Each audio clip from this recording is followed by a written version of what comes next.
విశాఖలో Adani data centre కు రాష్ట్ర ప్రభుత్వం కేటాయించిన విలువైన భూములను వెనక్కు తీసుకోవాలి అని సిపిఎం నాయకులు ధర్నా చేపట్టారు. కార్పొరేట్ సంస్థలకు కేటాయించిన భూములు పేద మధ్యతరగతి ప్రజల నివాసాలకు కేటాయించాలి. సిపిఎం రాష్ట్ర కార్యదర్శి వి శ్రీనివాసరావు డిమాండ్.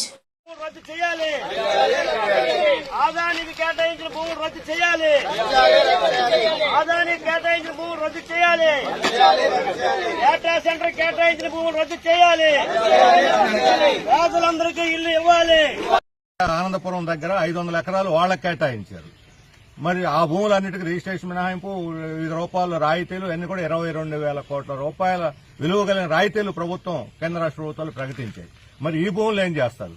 అదాని అక్కడ 500 ఎకరాల్లో భాగస్వామి అయినప్పుడు ఇక్కడ ఉన్నటువంటి 400 ఎకరాలని పేదలకు పంచాల్సిన అవసరం ఉంది. ఇది చట్ట విరుద్ధంగా ఒక డేటా సెంటర్ పేరుతో తీసుకుని డేటా సెంటర్ పెట్టకుండా ఈరోజు ఖాళీగా ఉన్న భూములు తిరిగి అందులో కారు చౌకగా అప్పచెప్పిన భూముల్ని ప్రభుత్వం వెనక్కి తీసుకోవాలి.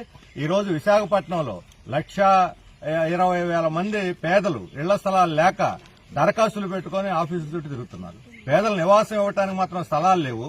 ఉన్న స్థలాలన్నీ కూడా టీసీఎస్ కో లేకపోతే అదానికో గూగుల్ కో అభివృద్ది పేరుతో అప్పు చెబుతా అంటున్నారు.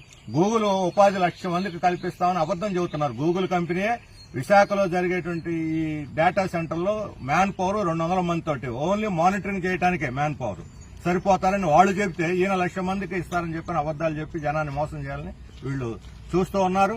అందుకని ఈ భూములు అన్ని కూడా ఖాళీగా ఉన్న కార్పొరేట్ కంపెనీలు కేటాయించి పరిశ్రమలు పెట్టకుండా వాళ్ళు అనుభవించడానికి రియల్ ఎస్టేట్ పేరుతో అనుభవించడానికి ఇక్కడ రిక్రియేషన్ క్లబ్, హోటల్స్, అపార్ట్మెంట్లు రకరకాల పేర్లతోటి ఐటీ కోసం తీసుకుని 28 ఎకరాలే, డేటా సెంటర్ పనికొచ్చే ఇది 128 ఎకరాలే.